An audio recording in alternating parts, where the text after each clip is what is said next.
Praise lord. ఈ దిన వాగ్దానము 1 సమూయేలు 25:6.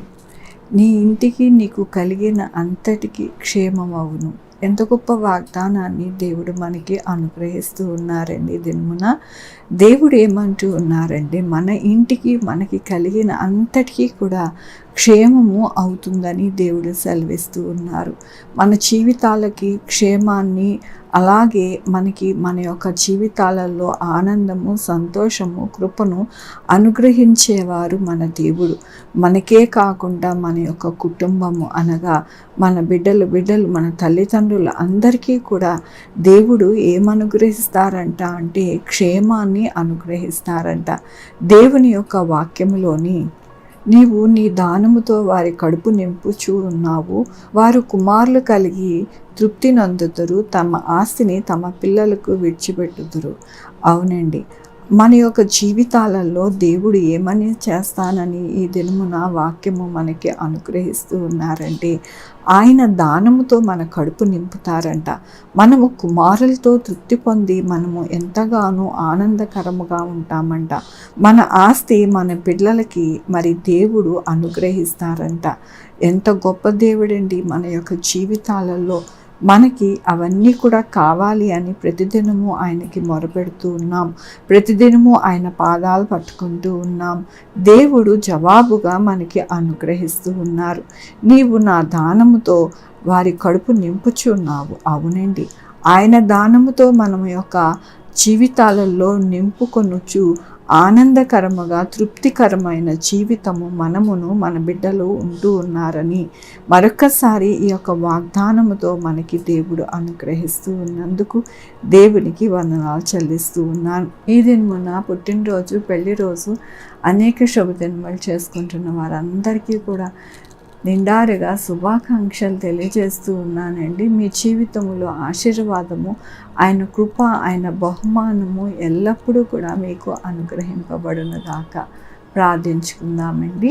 యెహోవా దేవా, నా తండ్రి, నా ప్రభా, మీ యొక్క కృపచేత నా తండ్రి నాయన వాగ్దానం మీరు అనుగ్రహించారు. మాకును మా ఇంటి వారికి క్షేమము కలుగునుగాక అన్నారు నాయన. ఎంత గొప్ప వాగ్దానాన్ని మాకు అనుగ్రహించారు. అది కాకుండా మీరు దానముగా మాకు దయచేస్తూ ఉండినప్పుడు నాయన మేము తృప్తిపడి సంతోషకరమైన జీవితము మేమును మా కుటుంబము అనుభవిస్తుందని మరొకసారి మీరు వాగ్దానముతో వాక్యముతో మాట్లాడినందుకు మీకు వందనాలు చెల్లిస్తూ ఉన్నాను నాయన. నా తండ్రి, ఈ దినమున పుట్టినరోజు, పెళ్లి రోజు, అనేక శుభదినములు చేసుకుంటున్న వారందరినీ నిండారుగా దీవించండి, ఆశీర్వదించండి, మీ కృపలో భద్రపరచండి. నా ప్రభా బహుమానాన్ని అనుగ్రహించండి. మా కొరకు ప్రార్థించమన్న వారిని నాయన మీ యొక్క కృపలో భద్రపరచండి నాయన. వారిని, వారి బిడ్డలకి నాయన కావలసిన అవసరత దయచేయండి. వారి చదువులో, వారి ఆరోగ్యములో, వారి యొక్క ఉద్యోగాలలో, వారి యొక్క వ్యాపారములో అన్నిట్లో తోడై ఉండండి నాయన. ప్రతి పరిస్థితికి చాలిన దేవుడుగా ఉండడానికి సహాయం చేయండి. Sugar, BP, thyroid, heart problem, kidney problem, AIDS, cancer, నరాలు బలహీనత, పెరాలసిస్, గ్యాస్ట్రిక్ ట్రబుల్, ప్రతి విధమైన అనారోగ్యాన్ని తీసివేసి స్వస్థపరిచే యెహోవా నేను అన్నారు. మీ కృపని అనుగ్రహించండి. ఎవరికి కూడా వైరల్ ఫీవర్స్ రాకుండా సహాయం చేయండి. వరదలు, భూకంపాలు ఏవి రాకుండా సహాయం చేయండి. ప్రతి బిడ్డకి తోడై ఉండండి నాయన. నా తండ్రి ఎగ్జామ్స్లో అలాగే నాయన రాకపోకలి అందు నాయన, కాలేజ్కి వెళ్తుండగా, స్కూల్స్కి వెళ్తుండగా, ఆఫీసెస్కి వెళ్తుండగా మీరు తోడై ఉండండి నా ప్రభా. 2 వీలర్, 4 వీలర్, బస్సెస్, ట్రైన్స్, ఏరోప్లేన్లో నాయన ప్రయాణిస్తూ ఉన్న ప్రతి ఒక్కరికి నాయన ప్రయాణము నాయన భద్రముగా నాయన వారి యొక్క గమ్యాలకి చేర్చి నా ప్రభా మిమ్మల్ని స్తుతించుకోవడానికి మాకు సహాయం చేయమని కోరుకుంటున్నాను నాయన. ఉద్యోగాలు లేని వారికి ఉద్యోగాలు దయచేయండి, ఉద్యోగాలు పోకుండా సహాయం చేయండి. కోచింగ్ సెంటర్స్కి వెళ్ళి కోచింగ్ తీసుకుంటున్న వారికి నా ప్రభా చక్కటి కోచింగ్ అనుగ్రహించండి. అలాగే నాయన కాంపిటేటివ్ ఎగ్జామ్స్కి ప్రిపేర్ అవుతున్న వారికి తోడై ఉండండి. ప్రతి పరిస్థితికి చాలిన దేవుడుగా మీరున్నారు. మీకు వందనాలు. ఎవరైతే నాయన ముసలివారు ఉన్నారో వారికి ఆరోగ్యము దయచేయండి. వారికి మంచి మందులు, అలాగే మంచి వైద్యము వారికి చేరులాగిన సహాయం చేయండి నా ప్రభా.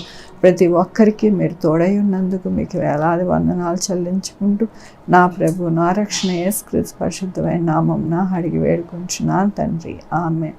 తండ్రి, కుమార, పరిశుద్ధాత్మ సదాకాలం మనందరికీ తోడై ఉండును గాక. ఆమేన్. God bless you.